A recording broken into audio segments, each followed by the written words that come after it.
আপনি কি জানেন আপনি প্রতিদিন যে খাবার খান ঠিক সেই খাবারই আপনার জন্য সওয়াবের দরজা খুলে দিতে পারে? আপনি যেভাবে খাবার খান সেই অভ্যাসই নির্ধারণ করে এটা শুধু খাওয়া নাকি এটা একটি ইবাদত। আর এই ইবাদতের সর্বোচ্চ মান দেখিয়েছেন মহানবী মুহাম্মদ সাল্লাল্লাহু আলাইহি ওয়াসাল্লাম। আজ আমরা জানব নবীজি সাল্লাল্লাহু আলাইহি ওয়াসাল্লাম কিভাবে খাবার খেতেন এবং কিভাবে আপনিও প্রতিদিনের খাবারকে সওয়াবের কাজে পরিণত করতে পারেন।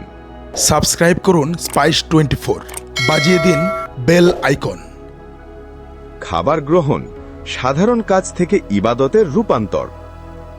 ইসলাম শেখায় জীবনের প্রতিটি কাজে ইবাদত আছে, কিন্তু খাবার গ্রহণ এটি শুধু পেট ভরানোর কাজ নয়, এটি শকর, এটি ধৈর্য, এটি শিষ্টাচার এবং এটি সুন্নাহ। নবীজির প্রতিটি আহার ছিল চিন্তাশীল, শালীন, স্বাস্থ্যকর এবং আল্লাহ কেন্দ্রিক। নবীজির খাদ্যাভ্যাস সাল্লাল্লাহু আলাইহি ওয়াসাল্লাম সত্য, সরলতা ও স্বাস্থ্যবিধি। নবীজি কোনো খাবারের দোষ ধরতেন না, পছন্দ হলে খেতেন, না হলে চুপচাপ ছেড়ে দিতেন। তিনি অতিরিক্ত খাবারে ঝুঁকতেন না, আবার অল্প খাবার নিয়েও অভিযোগ করতেন না। স্থানীয় খাবার, সাধারণ খাবার এগুলোই ছিল তার পছন্দ। খেজুর, মধু, গোস্ত এগুলো তার প্রিয়। পানীয় হিসাবে তিনি পছন্দ করতেন ঠান্ডা, পরিষ্কার ও সুস্বাদু পানি। তিনি খাবারকে সম্মান দিতেন এবং প্রতিটি লোকমাতেই আল্লাহের কৃতজ্ঞতা প্রকাশ করতেন। খাবার শুরুর সুন্নাহ, আধ্যাত্মিক প্রস্তুতি। খাবার আগে হাত ধোয়া, তারপর বলতে হবে বিসমিল্লাহ। কেউ ভুলে গেলে বলবে বিসমিল্লাহি আওয়ালাহু ওয়া আখিরাহু।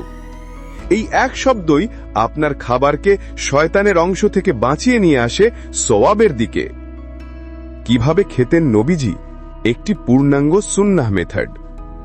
ডান হাতে খাওয়া, কারণ রাসূল সাল্লাল্লাহু আলাইহি ওয়াসাল্লাম বলেছেন ডান হাতে খাও। নিজের সামনে থেকে খাওয়া, অন্যের দিকে হাত বাড়ানো শিষ্টাচার বিরোধী। হেলান দিয়ে না খাওয়া, তিনি বলেছেন আমি হেলান দিয়ে খাই না, কারণ এতে অহংকার, অলসতা ও স্বাস্থ্য ঝুঁকি থাকে। তীব্র খাবারের ভারসাম্য করা।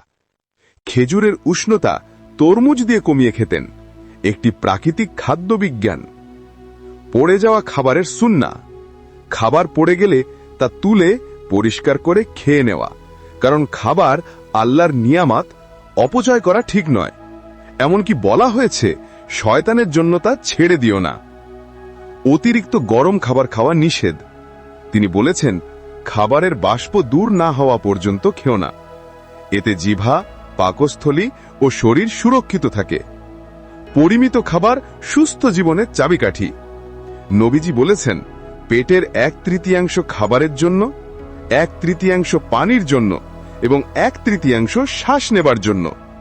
এটাই হলো বিশ্বের সেরা স্বাস্থ্যবিধি। খাবার শেষে সুন্নাহ, আল্লাহর প্রশংসা। খাবার শেষে দোয়া, আলহামদুলিল্লাহিল্লাযী আতা'আন্না ওয়া সাকানা ওয়া জাআলানা মিনাল মুসলিমিন। তারপর কুলি করা ও হাত ধোয়া। মেহমানদারি ও বিদায়ের শিষ্টাচার। মেহমান খাবার শেষে অযথা বসে না থেকে অনুমতি নিয়ে চলে যাবে। এই অতিথির শালীনতা বাড়িতে বরকত আনে, সম্পর্ক সুন্দর রাখে। সমাপ্তি।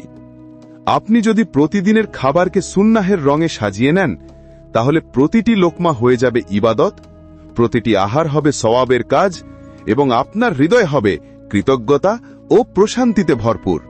সাবস্ক্রাইব করুন স্পাইস 24, বাজিয়ে দিন বেল আইকন।